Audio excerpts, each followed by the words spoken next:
आज हम लोग व्याकरण पढ़ेंगे। तो सबसे पहले आज हम लोग शुरू करेंगे संधि। तो देखिए, संधि जो होता है यह बिहार बोर्ड के लिए काफी महत्वपूर्ण है। 10 और 12 दोनों कक्षा के लिए यह जो है काफी महत्वपूर्ण है। तो देखेंगे, सबसे पहले हम लोग आज शुरू करेंगे संधि। तो संधि किसे कहते हैं? तो देखिए, बोर्ड पर लिखा गया है पूरा। आज हम आप लोग को इस तरह से संधि समझा देंगे कि जीवन में मरने के दिन तक कभी नहीं भूलिएगा।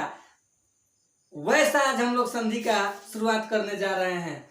हर लोगों से अलग अंदाज में आज संधि हम लोग पढ़ने जा रहे हैं। तो देखिए, संधि दो वर्णों के मेल से उनमें जो विकार या परिवर्तन होता है उसे क्या कहते हैं? संधि। संधि कहते हैं।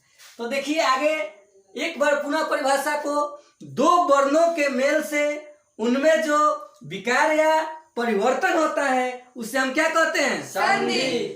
फिर देखेंगे संधि के प्रकार। संधि जो होते हैं मुख्यतः 3 प्रकार के होते हैं। संधि कितने प्रकार के होते हैं? 3। स्वर संधि, व्यंजन संधि, विसर्ग संधि।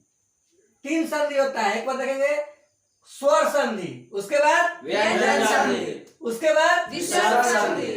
तो 3 संधि होते हैं। तो हम अब शुरू करेंगे स्वर संधि। तो स्वर संधि के परिभाषा लिखा गया है कि स्वर वर्ण के मेल से, स्वर वर्ण के मेल से स्वर वर्ण में जो विकार या परिवर्तन होता है उसे स्वर संधि कहा जाता है। स्वर वर्ण के मेल से स्वर वर्ण में जो विकार या परिवर्तन होता है उसे स्वर संधि कहा जाता है। तो अब देखेंगे स्वर संधि के प्रकार। किसके प्रकार? स्वर संधि के। तो स्वर संधि के मुख्यतः 5 भेद होते हैं। स्वर संधि के कितने भेद होते हैं? 5 भेद। 1 नंबर दीर्घ संधि, गुण संधि, यन संधि, वृद्धि संधि और आयादी संधि। तो स्वर संधि के कितने भेद होते हैं? 5। संधि के कितने भेद? 3।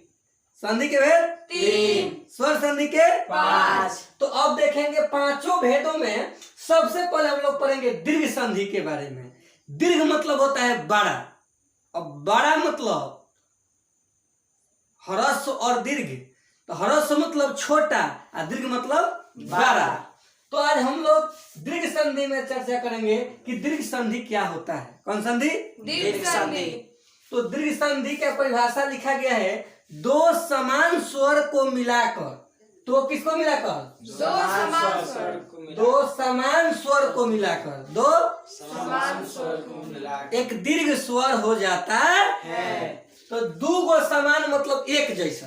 समान मतलब एक जैसा। एक ही जाति का वर्ण हो, या बड़ा हो या छोटा हो, वह दोनों जो वर्ण है उसी वर्ण का बड़ा वर्ण हो जाता है। जैसे आप लोगों को बोर्ड पर लिखा गया है कि अ जोड़ अ बराबर आ जोड़ अ बराबर अ जोड़ आ बराबर आ जोड़ आ बराबर अ जोड़ अ बराबर। उसी जाति का एगो वर्ण बड़ा हो या एगो छोटा हो, उससे कोई लेना देना नहीं है। उसी वर्ण का वही वर्ण बड़ा वर्ण हो जाता है। पुनः देखेंगे, छोटी प्लस छोटी बराबर क्या हो जाएगा? बड़ी। क्योंकि उसी जाति का वर्ण है बड़ी। एगो छोटी एगो बड़ी, तभी क्या होगा? बड़ी। एगो बड़ी एगो छोटी क्या होगा? बड़ी। दोनों बड़ी क्या होगा? बड़ी। तो यहाँ आप लोगों ने देखा कि किसी भी दीर्घ संधि का 2 वर्ण अगर आए, एगो बड़ा हो एगो छोटा हो, तो उसी वर्ण का वह वर्ण बड़ा वर्ण यानी कि दीर्घ हो जाता है। अब देखेंगे उ जोड़ उ बराबर बड़ी उ, एगो छोटा उ एगो बड़ा उ रहे तभी क्या होगा? बड़ा उ। दोनों छोटा उ रहे तो बड़ा उ। और दोनों बड़ा उ, बड़ा उ। मतलब दोनों एक जैसा रहे तभी बड़ा रहे तभी बड़ा, दोनों छोटा रहे तभी बड़ा। एगो छोटा एगो बड़ा रहे तो बड़ा होता ही है, इसमें डरने की बात नहीं है। एक जैसा वर्ण हो, उसी जाति का हो, छोटा हो या बड़ा हो, तो उसी जाति का वही वर्ण बड़ा वर्ण हो जाता है। अब देखेंगे एग्जाम्पल में विद्यालय। तो विद्यालय का संधि विच्छेद करेंगे तो होगा विद्या जोड़ आलय। अब देखिए विद्यालय कहने पर सबसे बड़ी बात है कि हम लोग विद्यालय का संधि विच्छेद किए तो विद्या प्लस आलय। आल। तो देखिए इसको उच्चारण करने का हम एक नया तरीका बता देते हैं। विद्या कहिए तो आ रहा है आ, क्या रहे आ। उससे नहीं है तो ठीक प्लस के पहले वाले वर्ण का उच्चारण कर लेते हैं। तो यहाँ प्लस है, इसके ठीक पहले वाला वर्ण धा है तो कहिए धा।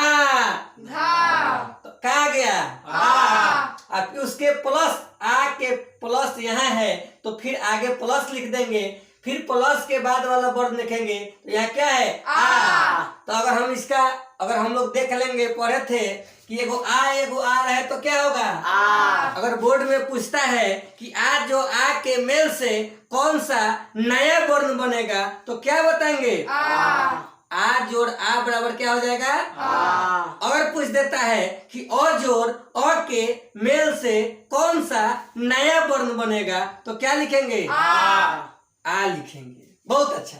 आगे देखेंगे एगो ई वाला उदाहरण लिखे हैं श्रीस। तो श्री जोड़ ईस। तो श्री कहे तो बड़ी प्लस बड़ी बराबर क्या होगा बड़ी। बड़ी बड़ी क्या होता है बड़ी। वाह क्या बात है। आगे हम लोग देखेंगे गुण संधि। सबसे महत्वपूर्ण संधि के बारे में हम लोग जिक्र करेंगे, गुण संधि के बारे में। किसके बारे में गुण संधि। तो गुण संधि के बारे में देखेंगे यदि अवर्ण के बाद छोटी या बड़ी आवे तो ए हो जाता है। यदि अवर्ण के बाद छोटी या बड़ी आवे तो ए हो जाता है। यदि अवर्ण के बाद छोटा उ या बड़ा उ आवे तो ओ हो जाता है। यदि अवर्ण के बाद छोटा उ या बड़ा उ आवे तो क्या हो जाता है ओ हो जाता है। फिर कह रहा है यदि अवर्ण के बाद री रहे तो और हो जाता है। री रहे तो और हो जाता है। परिभाषा देखेंगे यदि अवर्ण के बाद, अवर्ण मतलब अ के बाद, अवर्ण मतलब आ के बाद छोटी या बड़ी रहे तो क्या हो जाता है ए हो जाता है। यदि अवर्ण के बाद छोटा उ या बड़ा उ रहे तो ओ हो जाता है। यदि अवर्ण के बाद री रहे तो और हो जाता है। री रहे तो और हो जाता है। अब देखेंगे जैसे बहुत अच्छा खास एग्जाम्पल है महेश। तो महेश का संधि विच्छेद करेंगे तो क्या होगा महाजोड़ीस। क्या होगा महाजोरीस। तो महा कहने पर आ रहा है, क्या रहा है आ। अब प्लस के बाद बड़ी है तो आ जोड़ बड़ी बराबर क्या हो जाएगा ए। देखिएगा सबसे आसान तरीका है कि हम लोग देखेंगे इसमें कि कैसे मान लीजिए कि महेश पर एकले है, महेश पे एकले है एगो। अगर हम संधि विच्छेद किए तो इसमें भी एकले नहीं है, इसमें भी एकले नहीं है। उदाहरण स्वरूप दो आदमी घूमने के लिए चल गया मेला में, एगो झुलुआ पर चढ़ गया, एगो मौत के कुआं देखने लगा। साथी है, दोनों बचपन का मित्र है। घर लौटने के जब बारी आई एगो मित्र चल आया, एगो मित्र रह गया तो घर वाला पूछेंगे कि नहीं पूछेंगे पूछेंगे घर वाला पूछेंगे। तो इसको पता लगाना जरूरी है कि नहीं है। उसी में एकले महाराज जी जो है महेश पर के भुला गए हैं, इसी में साइलेंट हो गए हैं। तो सबसे पहले देखेंगे कि इसको आज और ई बराबर नया वर्ण क्या होता है ए। तो जो ए भुलाया था ये मिल गया कि नहीं मिल गया मिल गया। तो जो एकले यहाँ लुप्त हुआ तो वह मिल गया कि नहीं मिल गया। अब देखेंगे लंबोदर।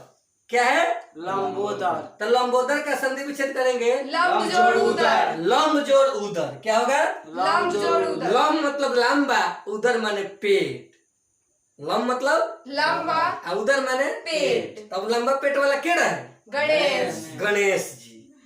तो अब देखेंगे इसमें तो लंब कहे तो ब कहेंगे तो अ आएगा। क्या आएगा अ के बाद उ है, प्लस के बाद क्या है उ। तो अ जोड़ उ बराबर ओ। मान लीजिए कि फिर जो है ओ महाराज भुला गए या बहुत बचपन के, वो जो है खास है, वो यहाँ होता है कि नहीं होता है अब ओ को खोजना है, लंब में ओ नहीं है, उदर में ओ नहीं है, तो हम लोग जानते हैं कि अगर और जोड़ उ रहे तो नया वर्ण क्या होता है? ओ हो जाता है।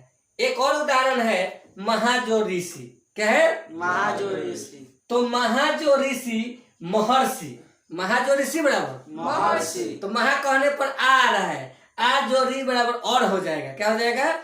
अगर बोर्ड में पूछता है कि अ जोड़ उ के मेल से कौन सा नया वर्ण बनेगा? ओ। क्या बनेगा? अ जोड़ उ के मेल से अगर रहता है आ जोड़ ई के मेल से तो क्या लिखेंगे? ए लिखेंगे। तो बस आज के वीडियो में इतना ही। बाकी का जो भी भाग है उसको हम कल आपको फिर पुनः संधि को बताएंगे।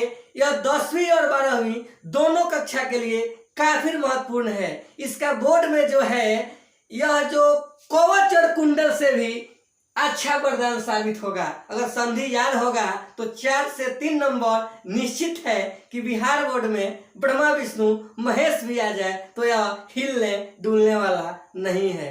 फिर हम लोग आगे कल बाकी के वीडियो को पढ़ने का जो भी बच जाता है संधि का, अभी यंग संधि, वृद्धि संधि, अयादि संधि, तीनों संधि के भेद को पढ़ करके और हम लोग व्यंजन संधि को शुरू करेंगे। बस आप सभी जहां भी रहें पढ़ते रहें, पढ़ाई में मग्न रहें, ध्यान को लगाए रखें। बिहार बोर्ड में बेहतर रिजल्ट के लिए मैं आपका कामना करता हूं।